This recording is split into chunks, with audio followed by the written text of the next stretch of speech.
আমার প্রিয় তরুণ ভাইরা, আজ বিবেকানন্দ ছাত্রাবাসে সম্ভবত আবাসিক ছাত্র যারা, তারা এখানে সমবেত হয়েছে। উদ্দেশ্যটা হয়তো সকলের কাছে পরিষ্কার নয়। গতকাল একটা অনুষ্ঠান হয়েছে, আজ একটা অনুষ্ঠান হচ্ছে। কি হবে জানি না। আমরা এখানে থাকি, একটা সৌজন্য আছে, একটা সামাজিকতা আছে।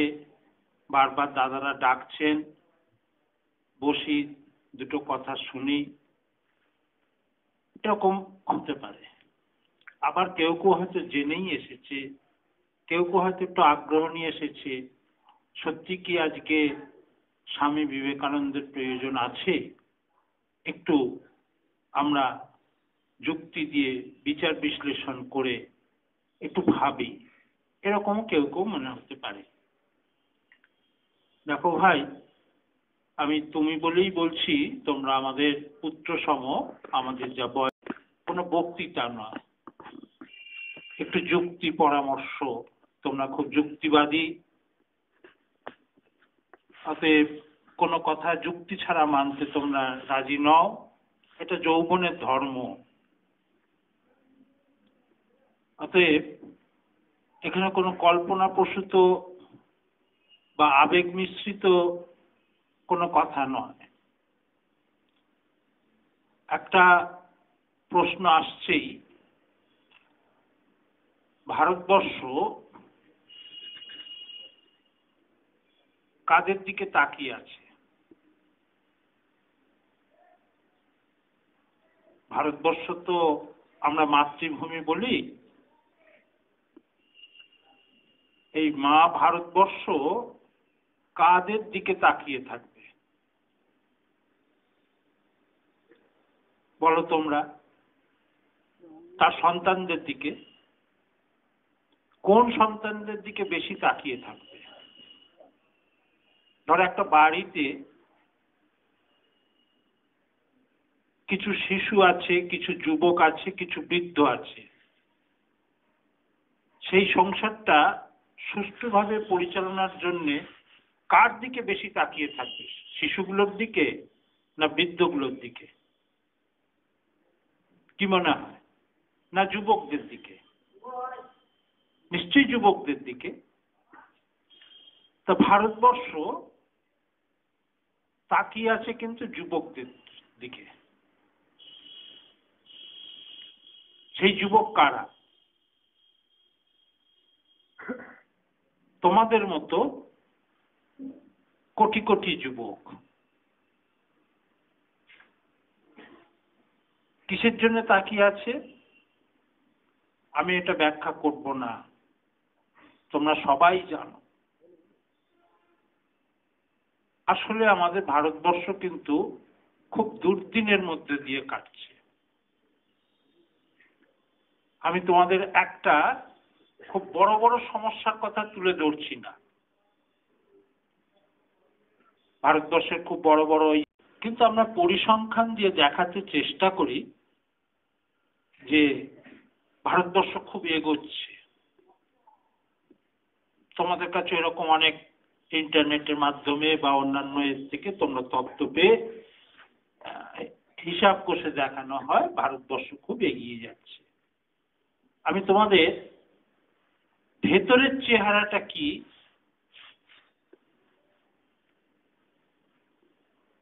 এই সম্প্রতি একটা কাজ করতে গিয়ে আমার অভিজ্ঞতা হলো, সেটা তোমাদের বলছি। আমি যেখানে থাকি সেখানকার যে প্রতিষ্ঠানের সাথে আমি যুক্ত, সেই কেন্দ্রটি এবারে 3টি প্রকল্প গ্রহণ করেছে। একটা প্রকল্প হচ্ছে যে সমস্ত বৃদ্ধ বৃদ্ধা অসহায় অবস্থায় অনাহারে থাকে, কেউ যাদের দেখে না, নিজের সন্তানরাও দেখে না, অধিকাংশ দিন অভুক্ত থাকে, খুব কষ্টের মধ্যে দিয়ে দিন কাটায়, তাদের প্রতিদিন দুপুরবেলা খাওয়ানো হবে স্থানীয়, আর বিকালবেলা তাদের একটু টিফিন দেওয়া হবে যাতে রাত্রিবেলা গিয়ে তারা খেতে পারে। অভুক্ত কেউ থাকবে না, অন্তত একটু খাক। এরাই সন্তানের জন্ম দিয়েছে, এরাই সন্তানদের পালন করেছে, আজ সন্তানরা হয়তো কৃতি সন্তান হয়েছে, হয়তো তাদের সেই মানসিকতায় মাকে দেখার আর সেই প্রবৃত্তিটা আসছে না, সে অভুক্ত থাকছে। আমি আমার স্ত্রী, পুত্র, কন্যা এদের নিয়ে বেশ সুখে শান্তিতে থাকতে চাইছি,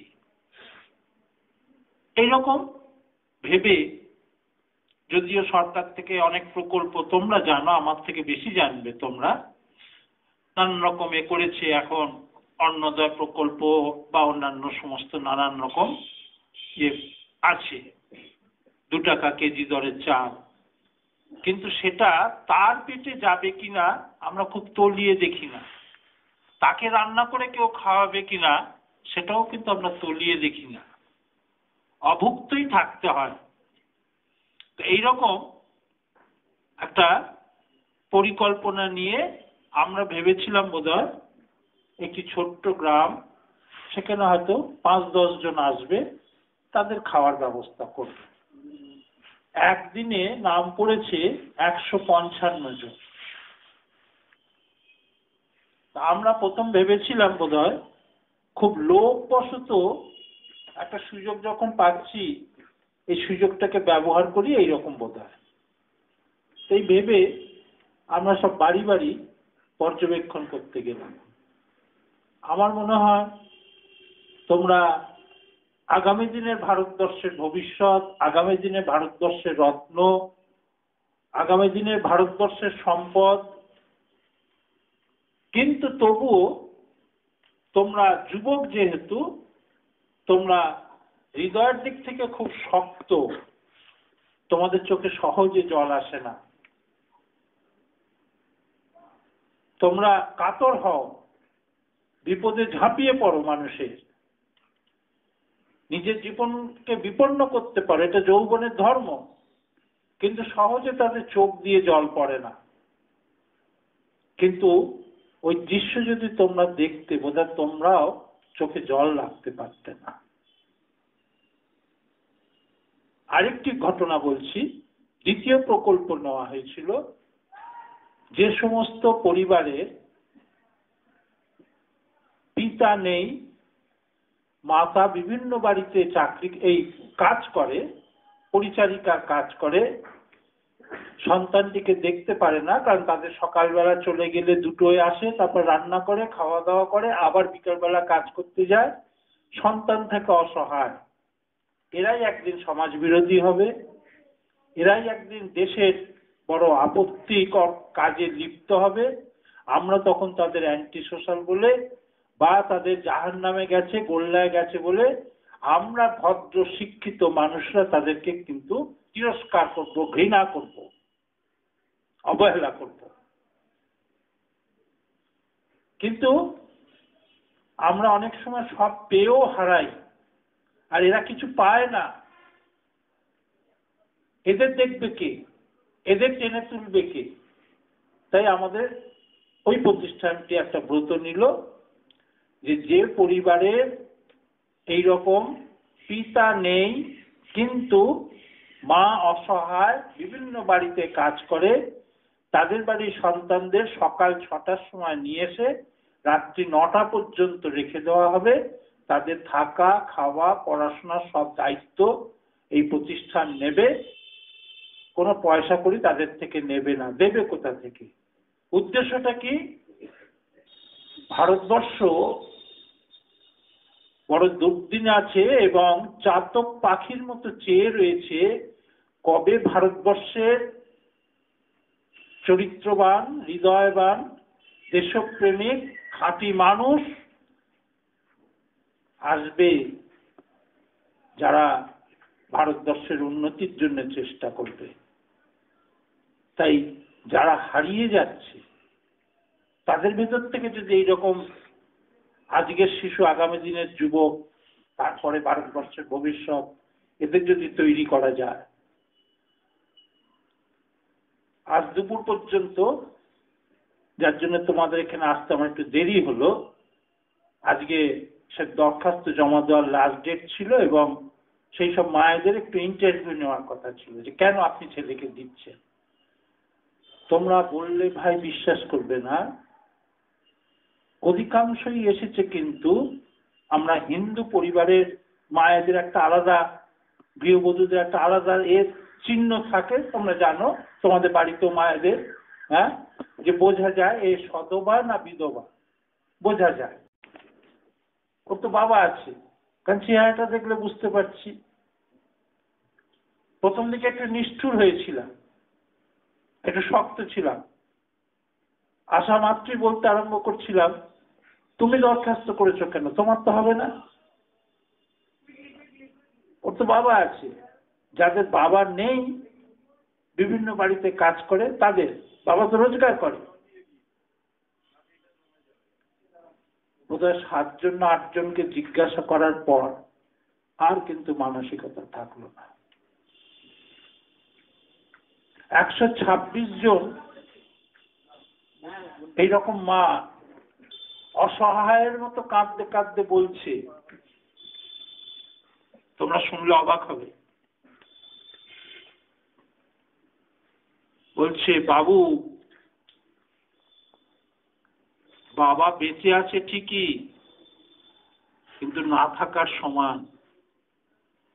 কেউ কেউ দেখাচ্ছে, এই দেখুন নেশা করে এসে আমাকে কিভাবে মেরেছে, কি অত্যাচার, সন্তানকেও মারে, খেতে দেয় না, 2-4টে বাড়িতে কাজ করি, কোন রকমে নিজেরটা চালাই, সন্তানকে কোন রকমে বাঁচিয়ে রেখেছি, পড়াতে পারি না, বাবা থেকেও নেই।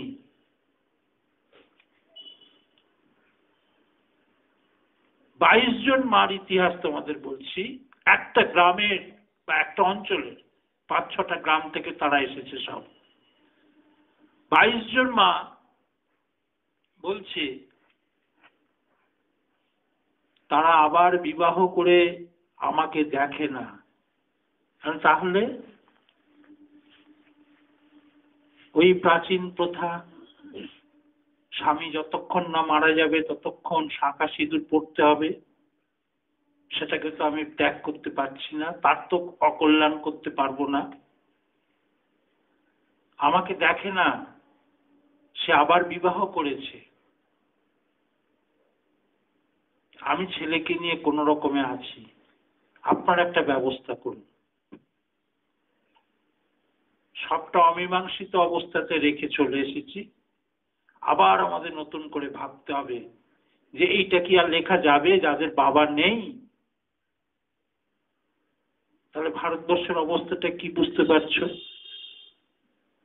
ওরা আলোচনার বিষয় বলল যে স্বামীজির ছাত্র জীবনে স্বামীজির এই প্রাসঙ্গিকতার কথা বা বর্তমান সমাজের প্রাসঙ্গিকতা।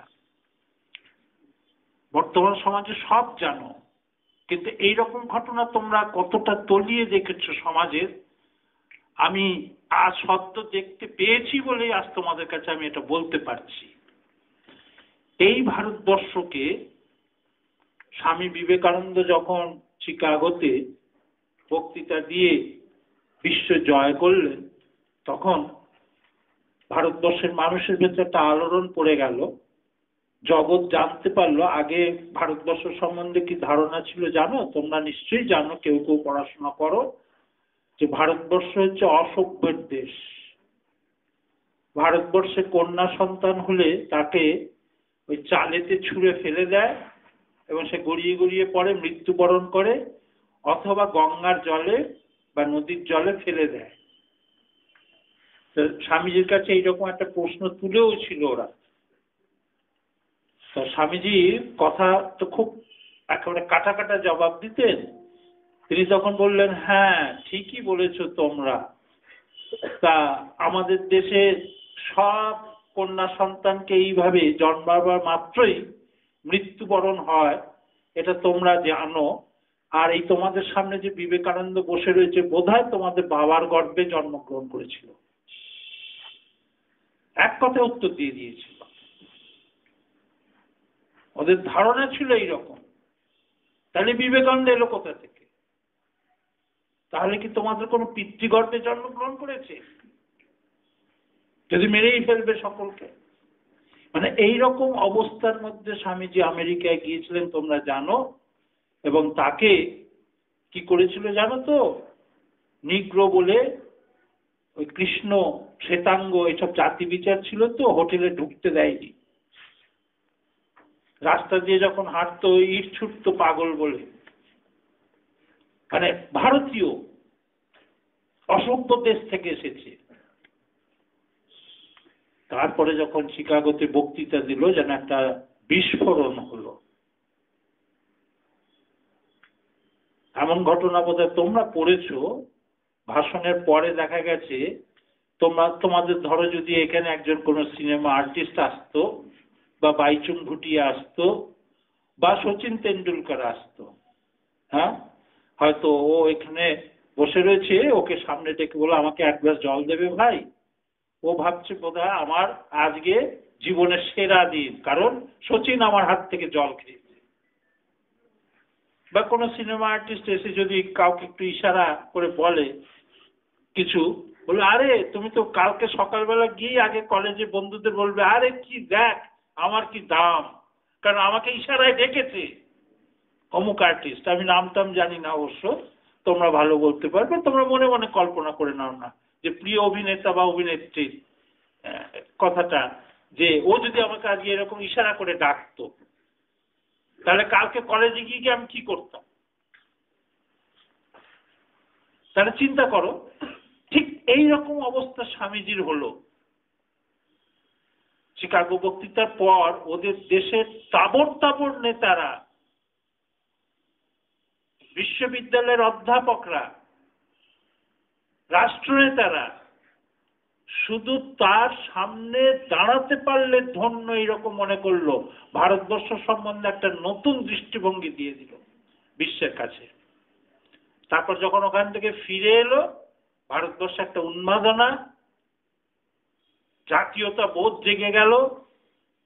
এতদিন ভিখারি ছিল, যুবকদের মধ্যে এসে গেল আমরাও তাহলে পারি। তখন স্বামী বিবেকানন্দের কাছে একটা প্রস্তাব গিয়েছিল ভারতবর্ষের যুব সম্প্রদায়ের থেকে, যে স্বামীজি আপনি আমাদের স্বাধীনতা আন্দোলনের নেতৃত্ব দিন। স্বামীজি তখন বললেন যে দেখো, স্বাধীনতা যখন তখন আনা যাবে, কিন্তু স্বাধীনতা রক্ষা করবে কে বলতো? তোমাদের দেশে সেই খাঁটি মানুষ কোথায়, যারা দেশকে রক্ষা করবে, স্বাধীন ভারতবর্ষকে রক্ষা করবে, স্বাধীন ভারতবর্ষের মানুষকে দেখবে? সেই আত্মত্যাগ কোথায়, সেই নিঃস্বার্থপরতা কোথায়, সেই চরিত্র কোথায়, সেই মানুষ কোথায়? বলে একটা অত্যন্ত মূল্যবান কথা বলেছিল স্বামীজি। তোমরা কেউ কেউ হয়তো পড়েছো, তোমরা হয়তো অনেকে ভাবো স্বামী বিবেকানন্দ একটা গেরুয়াধারী সন্ন্যাসী, ওকে আমরা কেন ধরবো? নেতাজি একজন যোদ্ধা, তাকে ধরবো। অরবিন্দ একজন যোদ্ধা, তাকে ধরবো। কিন্তু এই স্বামী বিবেকানন্দকে ধরবো কেন? গেরুয়াধারী এই স্বামী বিবেকানন্দ কিন্তু বলেছিল একটা কথা, তোমরাও হয়তো তোমাদের একটু আত্মমর্যাদা লাগতে পারে। স্বামীজি যে মারাত্মক কথাটা বলেছিল, বলেছিল তোদের দেশে কি খাঁটি মানুষ আছে?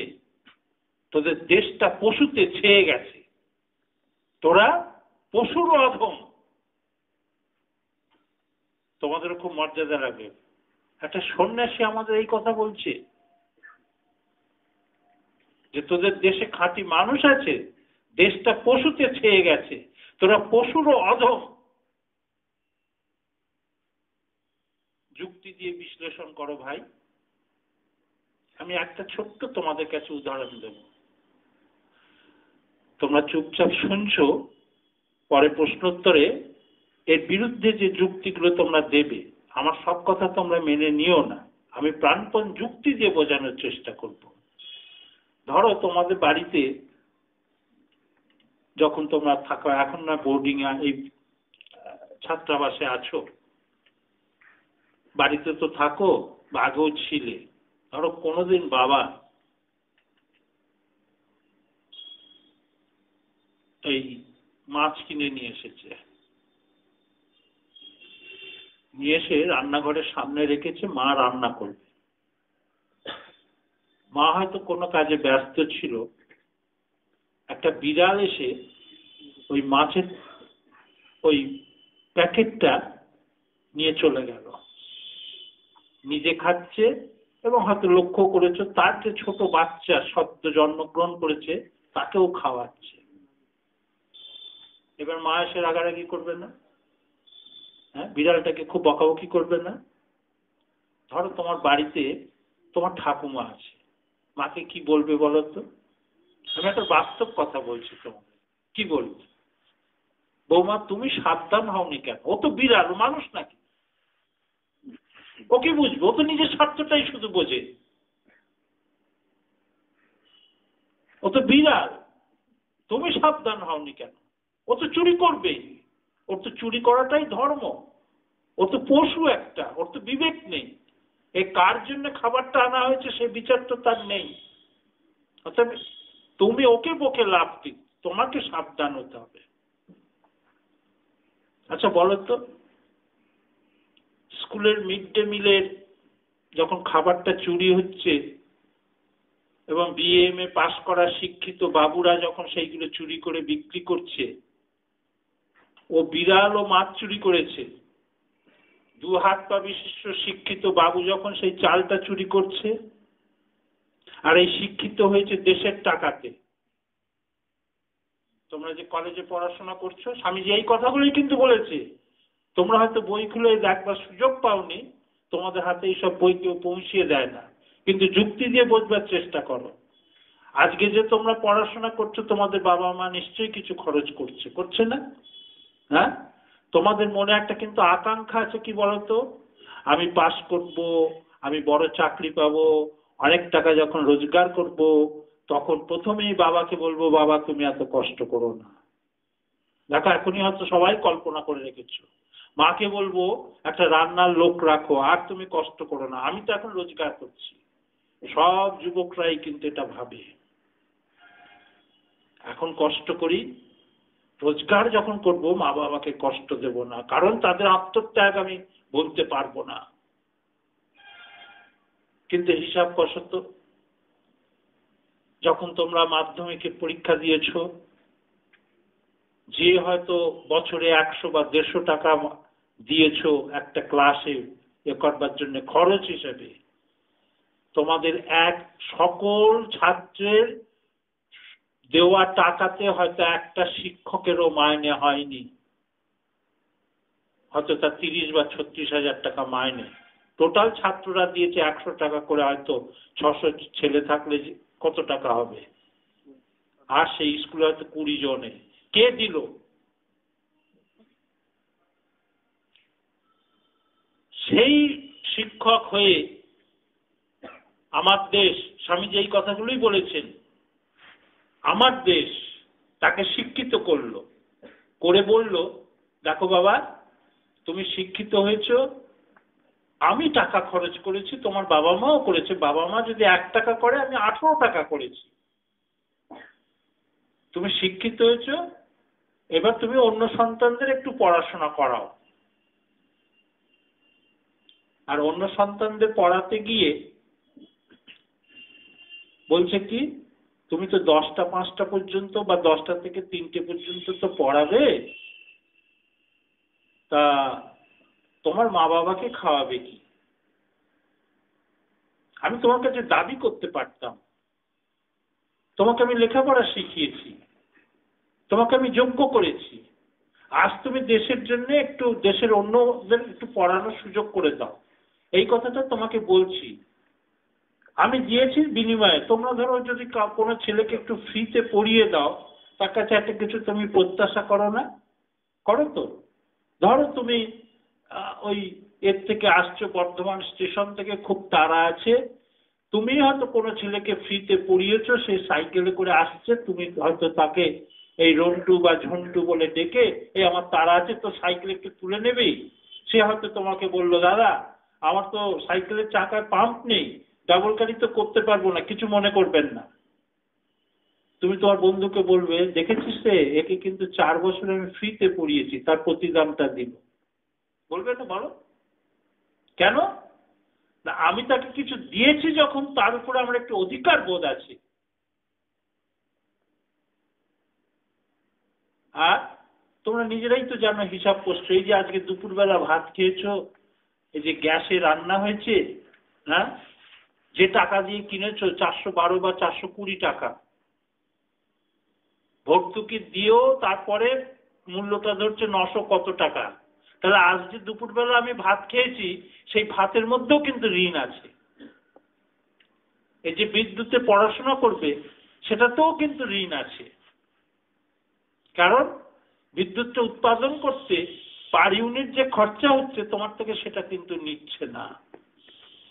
তাই লেখাপড়া, খাওয়া দাওয়া, সর্বক্ষেত্রে প্রতিদিন ঋণ হয়ে যাচ্ছে। তারপর আমাকে শিক্ষিত করলো, করে একটা দায়িত্ব দিল, দিয়েও আবার কি দেখো বলছে, এই ভারতবর্ষ, এই মা, যে তুমি এই যে 10টা 5টা ডিউটি দেবে, তার জন্য তোমাকে আমি মাসের 1 তারিখে এই টাকাটা দেবো, যা দিয়ে তুমি তোমার বাবা মার সেবা করবে। আমি তো সেটা নিচ্ছি, তারপর মিড ডে মিল চুরি করছি, তারপর পঞ্চায়েতে যে চালের বরাদ্দ যাচ্ছে তার থেকে অর্ধেক বেরিয়ে চলে যাচ্ছে। এই যে চুরিটা, বিড়াল চুরি করেছে বলে বলছি, সে তাও বিড়ালকে কিন্তু আমরা এত খরচ করছি না, আর আমার পিছনে এত খরচ করার পরেও আমি এই রকম করছি। তাহলে আমি পশুরও অধম নাকি তার থেকেও বড়? বলো তো, এইরকম মানুষের সংখ্যা আজকে দেশে বেশি না কম? আমি জানি তোমরা মনে মনে বলছো, এতে তো দেশ ছেয়ে গেছে। তাহলে স্বামীজি যে কথাটা বললো, যে তোদের দেশে খাঁটি মানুষ কোথায়, স্বাধীনতা তো যখন তখন আনা যাবে, তাহলে সে তাকে রক্ষা করবে কে? দেখো বাস্তবে তাই হয়ে যাচ্ছে না। আজও কেন এত মানুষ অভুক্ত? এই যে তোমাদের একটা উদাহরণ দিলাম, ভেবেছিলাম 10 জন আসবে, এখন আমাদের মাথা খারাপ হয়ে যাচ্ছে, তাহলে এদের চালাবো কি করে? এত আসবে ভেবে পাইনি তো, এত অভাবী মানুষ তো ভাবা যায়নি, এত মানুষের কষ্ট তো ভাবা যায়নি, এত নারী নির্যাতন তো ভাবা যায়নি। কত প্রগতির কথা বলছি। তাহলে স্বামীজি যে কথাটা বললেন, এই জন্য স্বামীজি তার ব্রত নিয়েছিল কি জানো ভাই? স্বামীজি ব্রত নিয়েছিল যে যুবকদের আত্মবিশ্বাস ফিরিয়ে নিয়ে আসাই আমার একমাত্র ব্রত, আর খাঁটি মানুষ তৈরি করাই আমার ব্রত। আর একটা প্রতিজ্ঞা করেছিল, গেরুয়াধারী সন্ন্যাসী, ভগবান দর্শন করতে চাইনি, একটা প্রতিজ্ঞা করেছিল, যতদিন দেশের একটা কুকুর পর্যন্ত অভুক্ত থাকবে, ততদিন আমি মুক্তি চাইব না। মুক্তি চাইব না মানে কি? এই গরিবদের থেকে আমি সরে যাব না, এই অভুক্তদের থেকে আমি সরে যাব না, এবং এই অভুক্তদের মুখে অন্ন দেওয়ার জন্য তিনি তোমাদের ডেকেছিলেন, কি বলে যেন সম্বোধন করেছিলেন? হে মহাপ্রাণ বলে। হে মহাপ্রাণ, তোমরা ওঠো, তোমরা জাগো, জগৎ দুঃখে পুড়ে খাক হয়ে যাচ্ছে, তোমাদের কি নিদ্রা সাজে? এবং তিনি ঈশ্বরের একটি আলাদা সংজ্ঞা দিয়েছিলেন, ধর্মের আলাদা সংজ্ঞা দিয়েছিল। তোমরা আধুনিক যুগের ছেলে ভাই, তোমরা ধর্ম মানবে না, এটা জানি। যারা একটু মার্ক্সবাদে বিশ্বাস করো, জানি না তোমরা সেই মার্ক্সবাদের এতে এই পৃষ্ঠাটা উল্টিয়ে দেখেছো কিনা কোনোদিন, যে মার্ক্স কিন্তু একটা দুঃখ করেছিল যে ভারতবর্ষ একটা ধর্ম ছাড়লো কিন্তু কোনো ধর্ম ধরলো না, ফলে ভারতবর্ষে একটা শূন্যতার সৃষ্টি হলো। মানে এই যে তথাকথিত যে ধর্ম, মা কালী, দুর্গা পুজো, ধ্যান, জপ, এ তো আমরা বিশ্বাস করি না। বলছে এটাকে ছাড়লো, ঠিক আছে, কিন্তু ধরলো কি কিছু? ধরেনি। এই যে শূন্যতার সৃষ্টি হলো, এতেই ভারতবর্ষের দুর্দিন। দেখো স্বামী বিবেকানন্দ কিন্তু এইখানটা একটা অদ্ভুত তত্ত্ব আমাদের কাছে দিয়ে গেল, যেটা তোমরাও এক কথায় মানো, করো, না বুঝে করো, হয়তো না জেনে করো, কিন্তু এটা তোমাদের মনুষ্যত্বের স্বাভাবিক প্রবৃত্তি। এটা সেটা কি বলছে দেখো, বলছে ধর্মের কথা বলতে গিয়ে, বলছে ধর্মের সংজ্ঞা দিতে গিয়ে বলছে, to be good and to do good, that is the whole of religion. ধর্মের সারটা হচ্ছে তুমি ভালো হও, ভালো করো। কে ভালো হতে চাও না বলো তো? এখানে যদি আমি হাত তুলতে বলি, এই কে কে খুব খারাপ হতে চাও বলো, কেউ হাত তুলবে না, আমি জানি। তুলবে কেউ? কে কে জাহান্নামে যেতে চাও বলো, কেউ তুলবে? হাত তুলবে কেউ? তুলবে না। কিন্তু যদি বলি কে ভারতবর্ষের একজন কৃতি সন্তান হতে চাও, কে একজন কৃতি শিক্ষক হতে চাও, কে একজন এমন ব্যক্তিত্ব প্রকাশ করতে চাও যে বহু মানুষ তোমাদের দিকে তাকিয়ে থাকবে, বহু মানুষ তোমাদের শ্রদ্ধা করবে, কে আছো? দেখো অনেকে কিন্তু স্বপ্ন দেখছো, হ্যাঁ এটা দারুণ কথা বলছে, আমার ইচ্ছা। আবার পর মুহূর্তে দেখো তোমরা হয়তো বলছো ইচ্ছাটা আছে, পারবো কিনা জানি না। আমি জানি না তোমাদের যৌবনের গোপন কথাটা ঠিক বলতে পারছি কিনা। যখন আমি এইরকম বলছি, হ্যাঁ, তখন হয়তো তোমরা অনেকেই বলছো হ্যাঁ এটা দারুণ, যদি আমি এরকম হয়ে যেতে পারি, ভারতবর্ষের এইরকম একটা সন্তান হয়ে যেতে পারি, শিক্ষায় দীক্ষায় বিদ্যাসাগরের উপরে যেতে পারি, কালামের উপরে যেতে পারি, আমাদের সর্বপল্লী রাধাকৃষ্ণের উপরে যেতে পারি, আচার্য প্রফুল্লচন্দ্র রায়ের উপরে যেতে পারি, আমি এমন একজন হব যে বিশ্ব মনে রাখবে, আমি চলে গেলেও বেঁচে থাকবো। দেখো এই কথা যখন বলছি অনেকেই ভাবছো হয়তো আহা এটা যদি হতে পারি খুব ভালো, কিন্তু পারবো কি? দেখো তোমরা হয়তো অনেকেই বলছো দেখুন শুনতে ভালো লাগছে, হতে পারবো কিনা জানি না। কেউ কেউ হয়তো অলরেডি নিজেকে বাদও দিয়ে দিলে, আমাকে বাদ দিয়ে করুন, এত বড় আমি হতে পারবো না। দেখো অনেকে শোনা মাত্র তো নিজেকে মাইনাস করে দিয়েছ। এইখানেই স্বামী বিবেকানন্দকে ভীষণ প্রয়োজন ভাই। আমি তোমাদের অনুরোধ করব একটু তার সান্নিধ্য লাভ করো, কি আত্মবিশ্বাস ফিরে পাবে তোমরা। স্বামী বিবেকানন্দ এইরকম হওয়ার তত্ত্ব তোমাদের কষ্ট করে বলে দিয়েছেন,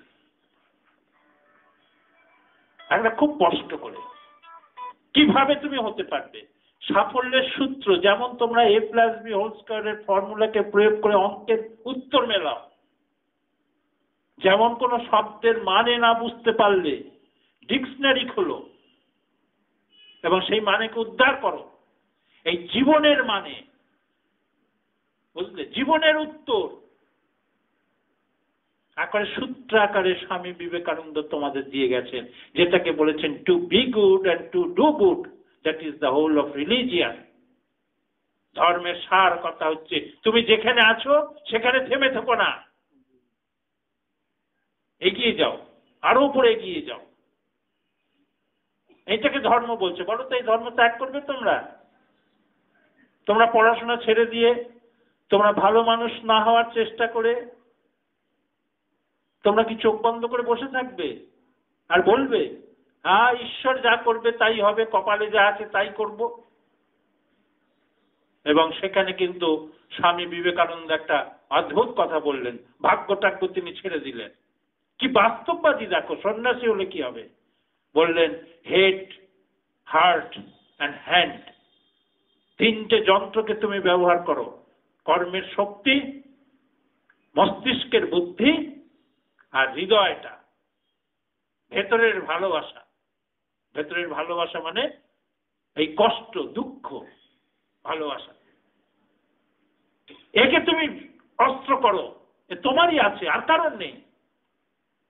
এ তুমি জন্মগত অধিকার, এটাতে তোমার, কারোর কারবার ক্ষমতা নেই। তোমার হাত তোমার, তোমার বুদ্ধি তোমার, তোমার হৃদয় তোমার, একে তুমি ব্যবহার করো। স্বামীজি তত্ত্ব দিলেন, আরো অনেক দিয়েছে ভাই, খুব সংক্ষিপ্ততে বলা সম্ভব নয়। আমি শুধু একটু তোমাদের কাছে প্রাসঙ্গিক কথা বলতে গিয়ে বলছি। তিনি ধর্মের সংজ্ঞা দিলেন এইটা, আর ঈশ্বরের সংজ্ঞা দিলেন কি, অদ্ভুত সংজ্ঞা দিলেন। তোমরা অনেকেই এই কথা বলো, ঈশ্বর আমি কোনোদিন দেখিনি, ওকে বিশ্বাস করব না, কেউ আমাকে দেখাতে পারিনি, আমি বিশ্বাস করব না। হ্যাঁ, সকলের ধারণা বোধহয় যে বলে ঈশ্বর দর্শন, বোধহয় আকাশ থেকে একটা রূপ ধারণ করে চোখ বন্ধ করে আছে, বোধহয় হেলে দুলে এসে বলে এই তোমাকে দর্শন দিলাম, এই ঈশ্বর দর্শন হলো। নেবা, এগুলো কাল্পনিক। এই ভ্রান্ত ধারণা আমাদের প্রাচীনের থেকে দিয়ে এসেছে, আমরা সেইটাকে ধরে বলেছি যে সব বুঝলো কি। আর স্বামী বিবেকানন্দ ধর্মের কি সংজ্ঞা দিল ভাই জানো? বললেন আনসেলফিশনেস ইজ গড, নিঃস্বার্থপরতাই হচ্ছে ঈশ্বর। যে যত নিঃস্বার্থপর হবে সে তত ঈশ্বর হবে। মানুষ ঈশ্বর হতে পারে, এই তোমরা ঈশ্বর হতে পারো। কিসে তোমরা ঈশ্বর হবে? এই যে তোমরা ধর্মের পথে যাচ্ছ, তোমরা ধর্ম ত্যাগ করনি কি, আমি আজ যা ছিলাম আগামীকাল তা থাকবো না, এই যে এগোচ্ছ তোমরা, শুধু পড়াশোনা এগোচ্ছ, সঙ্গে আর একটাকে নাও, তোমাদের মনুষ্যত্বকে একটু এগিয়ে নাও। মনুষ্যত্ববিহীন জীবন মানে লবণহীন তরকারির মতো। কিন্তু আজ তোমরা রাত্রে হোস্টেলে খাবে, হয়তো ভালো মন্দ রান্না হয়েছে, হয়তো পেঁয়াজ রসুনের গন্ধ বেরোচ্ছে, কেমন বেশ তেল দেওয়া আছে, নাকে গন্ধটা যাওয়া মাত্রই যেন মনে হচ্ছে জিভে জল আসছে, আর দারুণ খাবো দারুণ খাবো। তারপর দেখলে রাত্রি 10:30 কি 11টায় খেতে গিয়ে দেখছো যে তরকারিতে একটুও লবণ নেই। খেতে পারবে? বলছে একটু লবণ দাও, বলছে লবণ তো ফুরিয়ে গেছে, কালকে আনা হবে, একটু দোকান থেকে আনাও। সবচেয়ে কম দামে জিনিস পেলে না, খাওয়াটাও হলো না। লবণহীন তরকারির কোনো মূল্য আছে ভাই? সেই রকম মনুষ্যত্বহীন জীবন মূল্যহীন, মানে লবণহীন তরকারির মতো। তোমরা লেখাপড়া শেখো, স্বামীজি এইটা বলেছেন, তোমরা লেখাপড়া শেখো, তোমরা শিক্ষিত হও, কিন্তু শুধু বই পড়া বিদ্যায় শিক্ষিত হলে হবে না। বই পড়া বিদ্যা তো অনেকের আছে, হ্যাঁ, তারাই তো সব চুরি করছে, সব ডিগ্রিগুলো তো দেখছো, আমার থেকে বেশি জানো তোমরা। সারা ভারতবর্ষের দিকে তাকিয়ে দেখো না, যারা চুরি করছে তারা বেশি শিক্ষিত।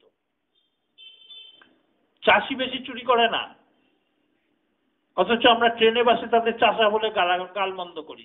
আর স্বামীজি কি বললেন? ওই যারা চাষা ভূষা, হে ভারতের শ্রমজীবী, তোমাদের আমি প্রণাম করি, ঈশ্বরকে নয়। প্রণাম করছে কাদের? যাদের শিক্ষিত বাবুরা ট্রেনে বাসে চাষা বলে গালমন্দ করে, তাদের প্রণাম করছে। তারা এত দুর্নীতি পরায়ণ নয়। তা এই বলছে মনুষ্যত্বহীন জীবন লবণহীন তরকারির মতো ভাই।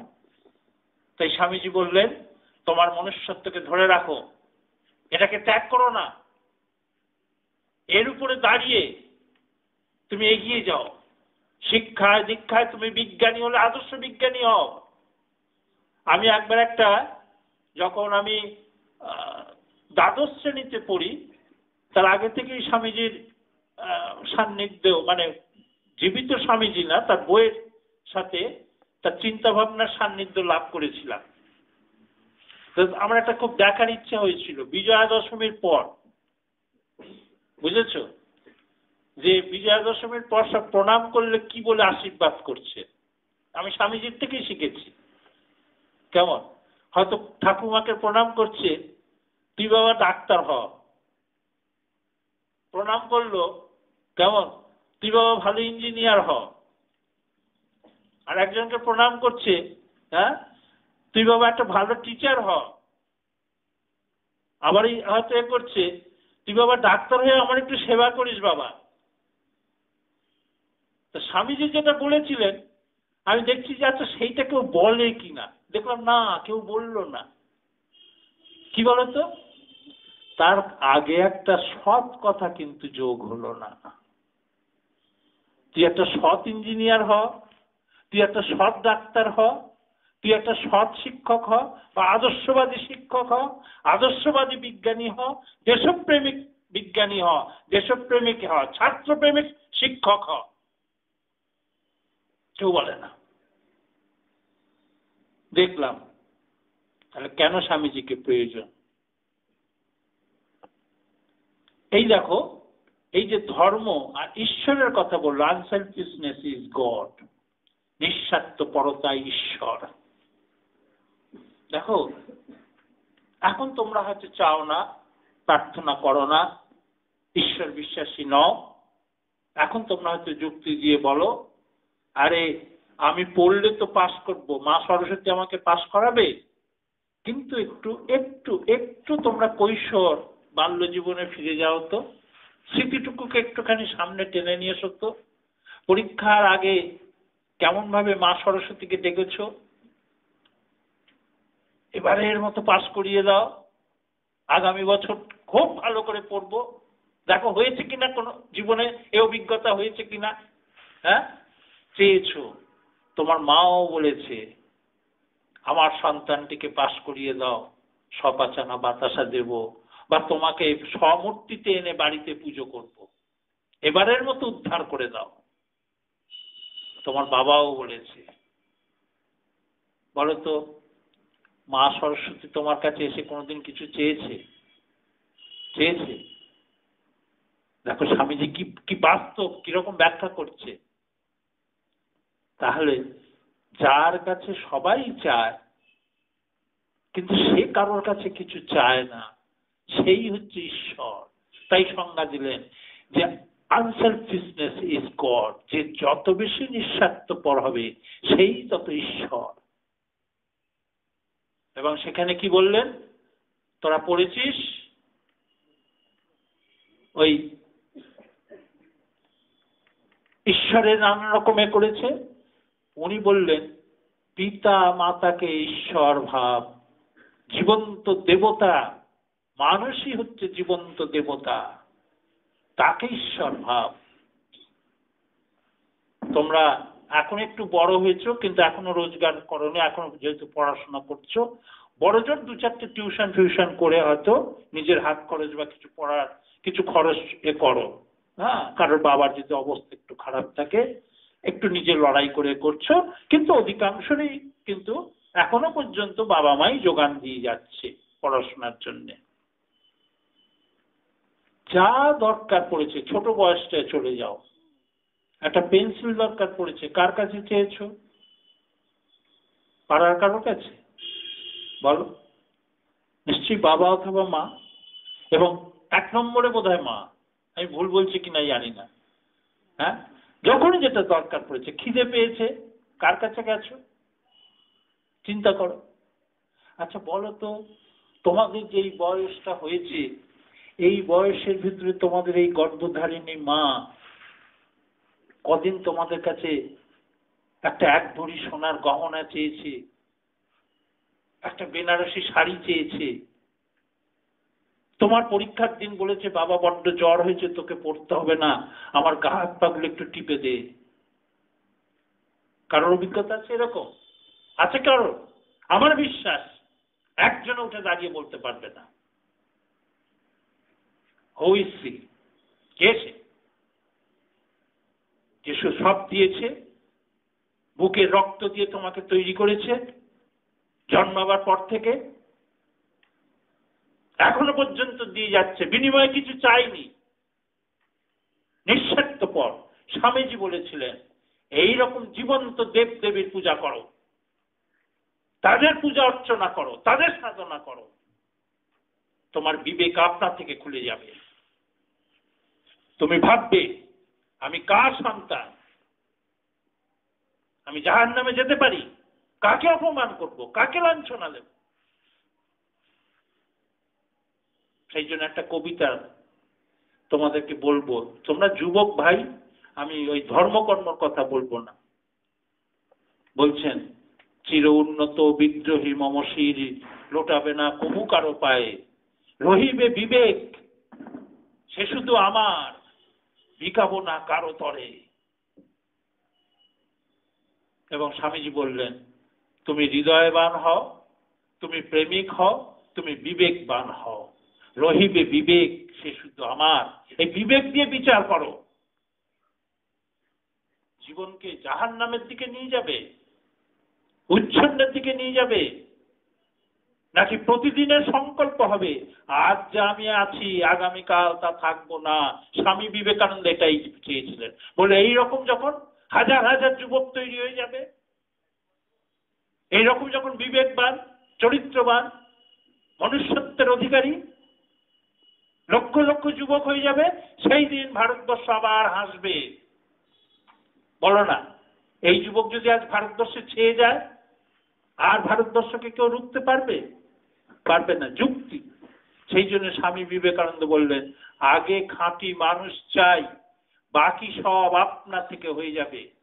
তাই তোমাদের কাছে আমার একটা অনুরোধ, তোমরা একটা নব বিপ্লব করো, নব আন্দোলনে ভেসে যাও। আন্দোলন কথার কি অদ্ভুত সংজ্ঞা দিলেন স্বামী বিবেকানন্দ, তোমরা পড়েছো কিনা জানি না। আন্দোলন কথার মানে বললেন সংস্কার। আমরা আন্দোলন বলতে কি বুঝি? ভাঙতে হবে, দিতে হবে, হ্যাঁ, দেবই কথা বলি না, কিন্তু লড়তে হবে, ভাঙতে হবে, দিতে হবে, এই নাম নাকি আন্দোলন। আর স্বামীজি বলছেন আন্দোলন মানে সংস্কার।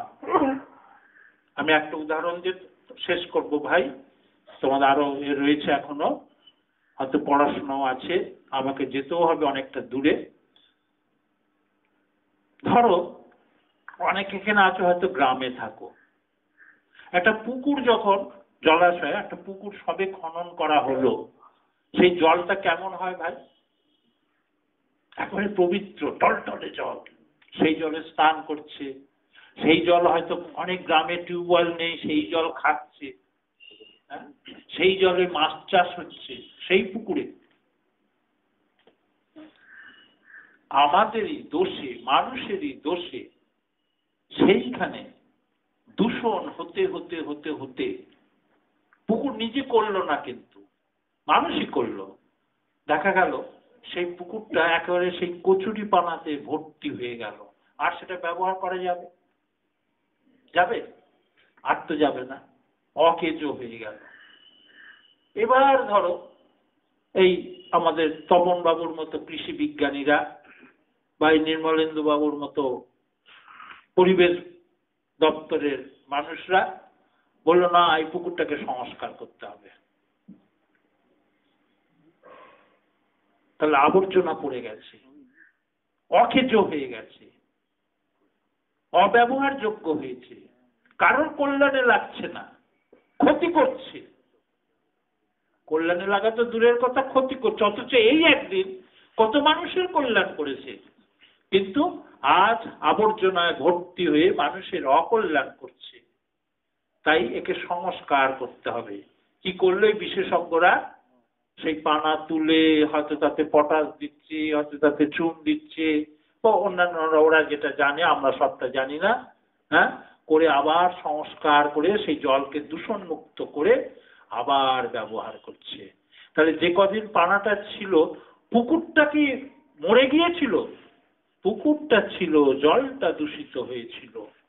ঠিক ভাই, স্বামীজি বলছেন আমাদের আন্দোলন মানে এই সংস্কার, সংস্কার মানে কি বলতো, যে এই কুসংস্কার, সুসংস্কার, পূর্ব সংস্কার, হ্যাঁ, আগের জন্মের সেই সংস্কারে আজকে তৈরি হবে এসব বলছেন না স্বামীজি, একেবারে বাস্তববাদী। তো সংস্কার মানে আমরা যখন ছোট ছিলাম তখন আমরা ওইরকম টলটলে জল ছিলাম, সবাই আমাদের আদর করেছে, সবাই আমাদের ভালোবেসেছে।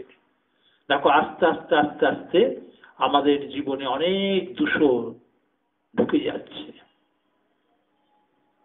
আমরা হতাশ হচ্ছি, আমরা অলস হচ্ছি, আমরা দিশাহীন হচ্ছি, আমরা পড়ায় ফাঁকি দিচ্ছি, আমরা উদ্দেশ্যহীন হচ্ছি, আমরা আদর্শহীন হচ্ছি, আমাদের সামনে কাউকে আদর্শ হিসেবে ধরিনি।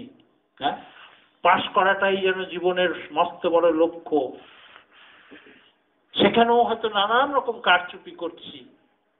এই আজকেই যখন তোমাদের এখানে আসছি একটা টেলিফোন এলো, একটা স্কুলের হেডমাস্টার ফোন করছেন, বলছেন যে দেখুন ছাত্ররা নকল করছিল, আমি এরকম ধরেছি, আমার টিচাররা ধরেছি, স্কুলে একটা খুব গন্ডগোল হচ্ছে, কি করি বলুন তো। ওনারা এরকম প্রবলেমে পড়লে আমাদের কাছে পরামর্শ চায়, কি করি বলুন তো, আমাদের বেরোতে দিচ্ছে না। আমি তাদের তো তখন কিছু বলতে পারি না, মনে মনে বলছি কে তৈরি করলে এরকম। একটা ছাত্র তৈরি হয় আদর্শ পিতা, আদর্শ মাতা, আদর্শ শিক্ষক। কি আদর্শ দিয়েছেন ছাত্রদের কাছে? শিখিয়েছেন তো যে কোনো ভাবে নাম্বার পেয়ে পাস কর, ভবিষ্যৎ যা হোক। তার জ্বলন্ত নিদর্শন এই তোমাদের মতো কিছু ছাত্রের সাথে কাল 1.5 ঘন্টা আলোচনা করলাম। এই যে তোমাদের কাগজে দেখেছো বোধহয়, বোধহয় কেন তোমরা সবাই দেখেছো যে শতকরা 1 জন পাস করেছে কিসে, MA BA সব সব ছিল। কোথায় নিয়ে গিয়েছে তোমাদের? এখনো তোমরা ভাবছো আমরা বেশ আছি, কোথায় নিয়ে যাচ্ছে তোমাদের? রুমাল বেঁধে থেকো না চোখে, স্বামীজিকে ধরো, চেতনাটা ফেরাও, লড়াইটা করতে শেখো, নিজের সমস্যা নিজেকে সমাধান করতে হবে। ওই যে পুকুরের কথা বললাম, পুকুরকে কিন্তু দূষণ পুকুর নিজে হয়নি, তোমাদের চারধারে যে পরিবেশ পরিস্থিতি, তোমাদের দোষ নেই। তোমাদের ঘৃণা করে সবাই, তোমাদের জাহান্নামে বলে, বখাটে ছেলে বলে, হ্যাঁ, বাপে তাড়ানো মায়ে খাজানো ছেলে বলে। সব কারা বলে? যারা তোমাদের ভালোবাসে না। ওই স্বামী বিবেকানন্দই একমাত্র ছিল যে যুবকদের বুকে আগলিয়ে রেখে তাদের জীবনের এই সম্ভাবনাটাকে শুধু জাগিয়ে তুলতে চেয়েছিলেন। তুমি ওঠো, তুমি জাগো, তুমি লক্ষ্যে পৌঁছানো পর্যন্ত থেমো না, উৎসাহিত করেছিলেন। তোমরা সেই ব্রত নাও ভাই। স্বামীজি যে তোমাদের জীবনের সাফল্যের সূত্রগুলো বলেছে এখানে বলা সম্ভব হলো না। এই নির্মলেন্দু বাবু আছেন, আমাদের এখানে তপন বাবু আছেন, এদের সাথে তোমরা যোগাযোগ করো। এদের ব্রত হচ্ছে যুবকরা যাতে বিভ্রান্ত না হয়, অজ্ঞানতাবশত যাতে আগুনে ঝাঁপ না দেয়, নিজেদের জীবনগুলোকে যাতে বইয়ে না দেয়, পিতামাতার যাতে সুসন্তান হতে পারে। পিতামাতার গর্ব স্বামী বিবেকানন্দই একমাত্র বলেছে, তোমরাও এখনো জানো পিতৃঋণ মাতৃঋণ শোধ করা যায় না। বিবেকানন্দ বলেছিলেন হ্যাঁ, পিতৃঋণ মাতৃঋণ শোধ করা যায়। কিভাবে যাবে? উদাহরণ তোমাদেরকে দিয়ে আমি শেষ করছি। সেটা হচ্ছে আজ বিবেকানন্দ হয়েছে বলে বিশ্বনাথ দত্তকে সবাই মনে রাখে, ভুবনেশ্বরী দেবীকে সবাই মনে রাখে। আজ বিদ্যাসাগর হয়েছিল বলে ভগবতী দেবীকে মনে রাখে। আজ নেতাজি সুভাষচন্দ্র বসু হয়েছিল বলে প্রভাবতী দেবীকে মনে রাখে। কোথায় থাকতো তারা? এই তারা পিতৃঋণ মাতৃঋণ শোধ করেছে।